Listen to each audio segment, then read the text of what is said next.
Well, it's Saturday afternoon. Happy Valentine's weekend to everyone. It's going to be a very cold Valentine's Day. I'm sure that you're all familiar with the song Baby It's Cold Outside, and boy is it. We've had a cold and icy week, and it isn't going to get any better. I mean, they continue to call for bitterly cold temperatures and snow moving in Sunday and Monday. We've decided not to have our church services at the building tomorrow. So, please, everyone, just be careful. I know, two people that have fallen on icy sidewalks this week, and thankfully they're okay, just sore. But I really encourage you to stay in where it's warm and dry. The title of my message this week is Keep Calm and Carry On. And how many of you are familiar with that poster? I mean, its history began at the Senate House, where it was issued through the British Ministry of Defense during World War II. And in the days leading up to the war with Germany, the British government commissioned a series of 3 posters. The idea was to capture encouraging slogans on paper and to distribute them about the country. Keep Calm and Carry On was one of a series of 3 posters. The first one was released in September of 1939, and this is a picture of it on a building. And it says, "Your courage, your cheerfulness, your resolution will bring us victory." I don't know if you guys can see that all right.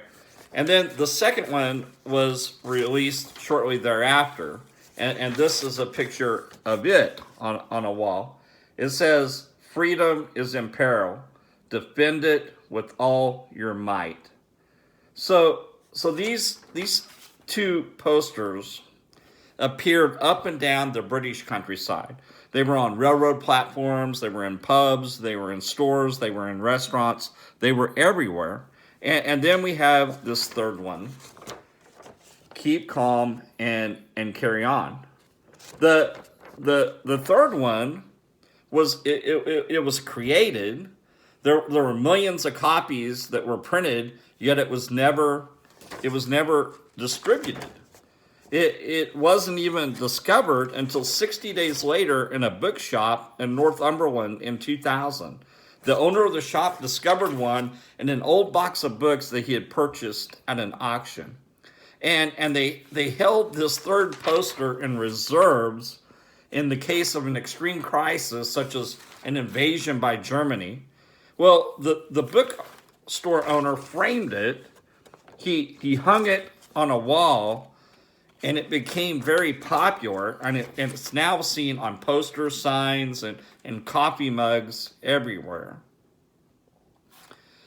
As I think about everything that's gone on over the last year, I think this is pretty fitting for us. Keep calm and carry on. I mean, there are many examples in the Bible of people who found themselves in difficult circumstances, and they kept calm and they carried on. And I want to talk to you today about one of them, and it's a guy named Nehemiah.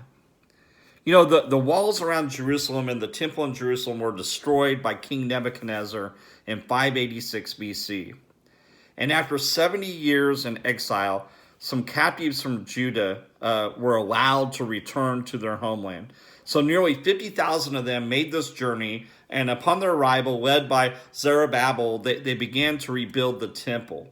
But after they rebuilt the foundation, they became discouraged because of opposition, and they quit. They just built the foundation of the temple and they quit. 16 years passed.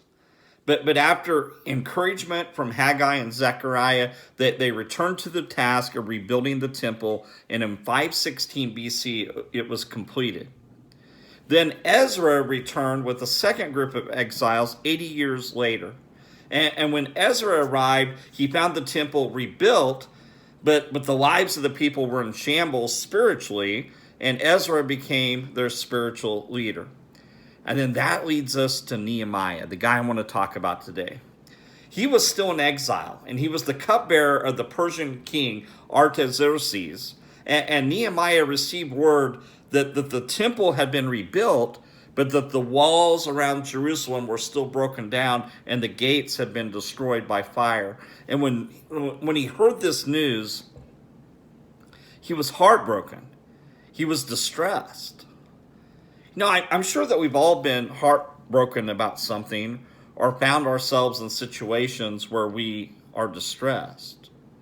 When that happens, what do we do? I mean, do we complain about it? Do we wallow around in self-pity? Well, what did Nehemiah do? Nehemiah 1:4 says, "When I heard these things, I sat down and wept. For some days I mourned and fasted and prayed before the God of heaven." Well, what did Nehemiah do?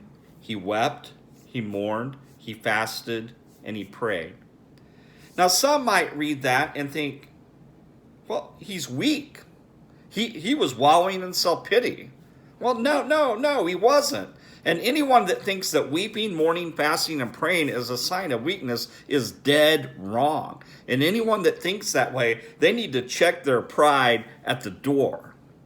In fact, I just want to start off here by reading this prayer that he prayed at the very beginning of this, when he first found out that the walls in Jerusalem were still in rubble. In Nehemiah chapter 1, starting with verse 5, he says this: "O Lord, God of heaven, the great and awesome God, who keeps his covenant of love with those who love him and obey his commands, let your ear be attentive and your eyes be open to hear the prayer of your servant, that I am praying before you day and night for your servants, the people of Israel. I confess the sins we Israelites, including myself and my father's house, have committed against you.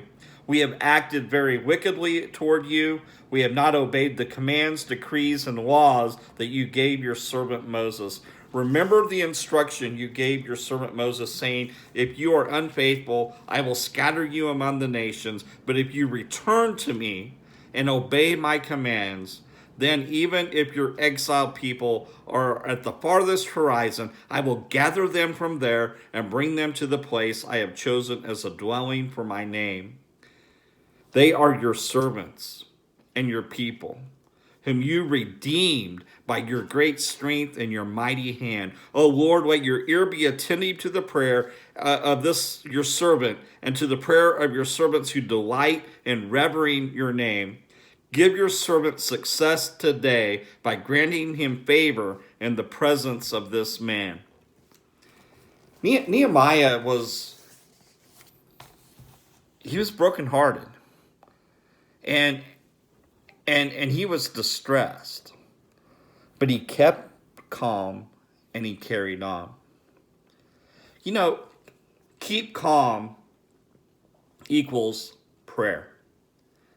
And the best way to keep calm in any situation that we find ourselves in is to pray. Prayer makes us wait. You can't pray and act at the same time. Prayer forces us to leave the situation with God. It makes us wait. Prayer clears your vision. On foggy mornings, it's foggy until the sun burns through the morning fog. When we first face a situation, it might be foggy, but prayer will burn through. Your vision will become clear, and you will be able to see things through God's eyes. And then the third thing is that prayer quiets your heart. You can't worry and pray at the same time. Prayer makes us quiet. It replaces anxiety with calm. And then prayer activates your faith. After we pray, we are more prone to trust God. Guys, prayer was the first major step Nehemiah took in his journey. What did he say at the end of this prayer? He said, give your servant success today by granting him favor in the presence of this man. Well, who is this man he's referring to? Well, remember, Nehemiah was the cupbearer for King Artaxerxes, and Nehemiah trusted God to be with him as he asked the king for permission to return to Jerusalem to rebuild the walls around Jerusalem. And that leads us to carry on. Stay calm equals prayer. Carry on equals action. You know, Nehemiah not only kept calm, but he was prepared to carry on. He was burdened and he was called to action. He was willing to leave the security of his home and job in the palace to go on what many people would say was an impossible mission. I mean, Jerusalem was in shambles. The walls around the city had been destroyed. All that was left was piles of rubble. The first exiles had returned in 538 BC, and now it's 445 BC. And if I did my math right, for over 90 years, no one had made any efforts to rebuild the wall around Jerusalem. Why? They saw it as an impossible mission. How many of you guys like the Mission Impossible movies? I love those movies. There have been 6 of them, and there's supposed to be 2 more coming out, one in 2021 and one in 2022. And those movies always start with Ethan Hunt getting the message. Your mission, Ethan, should you choose to accept it, is, whatever. And then it says, as always, if you should get caught or killed, the secretary will disavow any knowledge of your actions. This tape will self-destruct in 10 seconds. Man, I love those movies. But here's the difference between Ethan Hunt and Nehemiah. Nehemiah had God in his corner. God is in the business of working through his people to accomplish seemingly impossible tasks. I mean, God was with Moses when he parted the Red Sea. God was with Joshua when the walls of Jericho fell. God was with David when he defeated Goliath. God was with Elijah in the showdown with King Ahab and Queen Jezebel and the prophets of Baal. God had prepared and positioned Nehemiah to accomplish one of the Bible's most impossible tasks. And Nehemiah's theme throughout this impossible mission was this: keep calm and carry on. God answered his prayer, and the king gave Nehemiah permission to return to Jerusalem to rebuild its walls. And not only that, the king sent supplies and letters with Nehemiah, and he sent army officers with him. And when Nehemiah first arrived, he examined all the damage and rubble, and after he had done this, he told the people why he had come. And in Nehemiah 2:17 and 18, he said to them, "You see all the trouble we are in.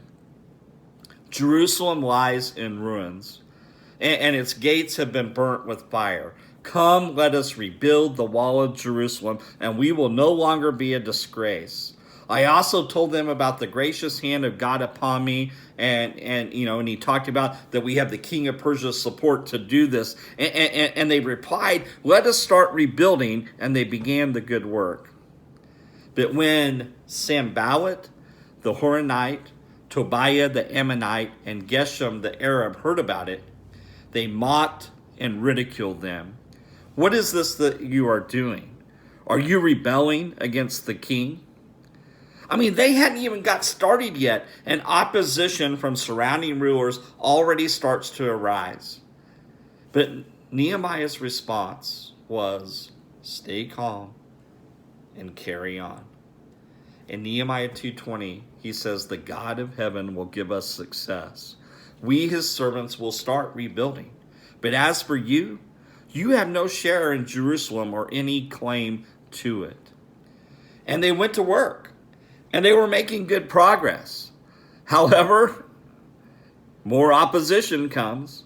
When Sanballat heard that they were rebuilding the wall, he became angry. He became greatly incensed, and he said, "What are you feeble Jews doing? Will you restore your wall? Will you finish in a day? Are you going to offer sacrifices to your God? Can you bring these stones back to life from the heaps of rubble, burned as they are?" And then Tobiah said, "What are they building? I mean, even if a fox climbed upon it, he would break down their wall of stones. How many of us know people like that? Ugh, don't they just irritate you?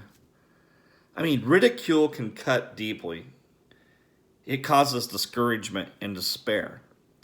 And that is what they were attempting to do. But again, Nehemiah responds by keeping calm and carrying on. What did he do? He prayed about it, and they kept working. And in Nehemiah 4:6 it says, "So we built the wall until it reached half its height, for the people worked with all their hearts." In spite of opposition and obstacles, they kept calm and they carried on. However, Sanballat and Tobiah and the Arabs and the Ammonites, they heard that the repairs on the walls in Jerusalem were continuing and that the gaps were being closed, and they became angry and they plotted to come together and to fight against Jerusalem, and they stirred up trouble. And then the people of Judah said that they became discouraged. And they said the strength of the laborers is giving out, and there is so much rubble, we cannot rebuild the wall. And now our enemies are plotting to kill us, to put an end to our work. Wherever we turn, they're going to attack us. But Nehemiah said in Nehemiah 4:9, "But we prayed to our God and posted a guard day and night to meet this threat." Nehemiah responded with prayer and action. He stationed people behind the lowest points of the wall and the exposed places, and he posted them by families with swords and spears and bows. And Nehemiah stood up and he told the people, "Do not be afraid of them. Remember the Lord, who is great and awesome, and fight for your brothers, for your sons, for your daughters, for your wives, and for your homes." And when their enemies heard that they were aware of their plot and that God had frustrated it, they backed off. And so they all returned to the wall, each to his own work. But from that day on, half of the men did the work, and the other half were equipped with spears, shields, bows, and armor. And each builder wore a sword by their side while they worked. You know, when their enemies threatened them, what did they do? They prayed and they posted. What does that mean? They trusted and they acted. They trusted God to do what they couldn't do, and they obeyed God and did what they could do. You know, I don't know what's going on in your life right now, but don't let whatever crisis you're going through paralyze you. Don't let the sadness overwhelm you. Don't let fear intimidate you. Keep calm and carry on. Trust God to do what you can't, and obey God and do what you can. I mean, these people were ready to give up. They said, "Our strength is giving out. There is so much rubble. We can't do this. Our enemies are going to kill us. Our situation is impossible." And maybe that's how some of you are feeling today. But man, Nehemiah was a great leader who challenged them to keep calm and to carry on. They prayed and they posted. They trusted and they acted. Trust God to do what you can't do, and obey God and do what you can. They continued their task of rebuilding the wall.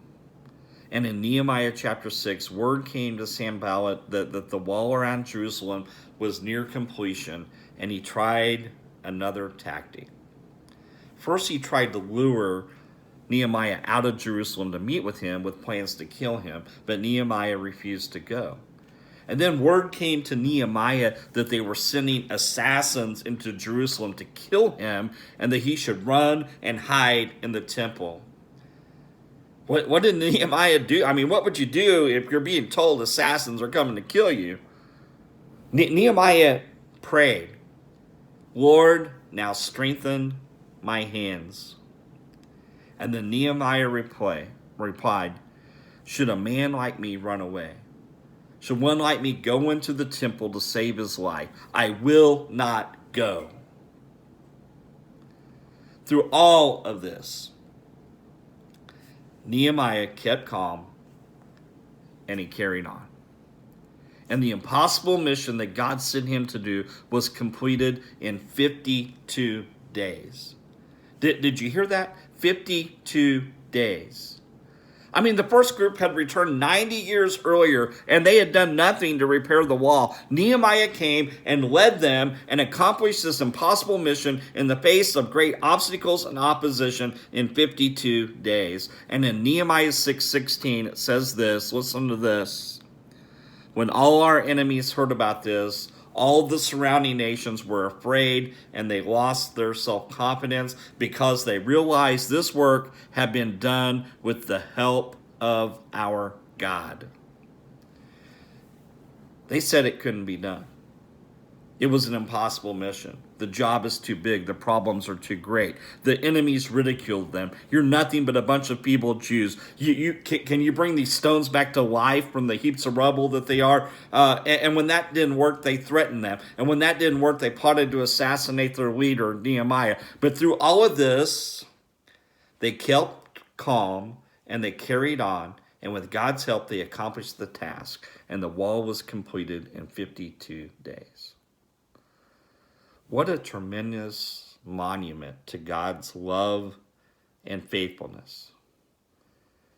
You know, throughout this mission from beginning to end, Nehemiah prayed for God's help, and he carried on through every obstacle that he faced with faithfulness.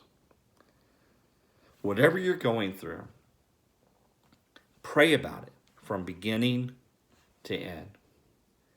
Trust God to do what you can't, and obey God and do what you can. Keep calm and carry on. God bless. Hope you have a safe weekend.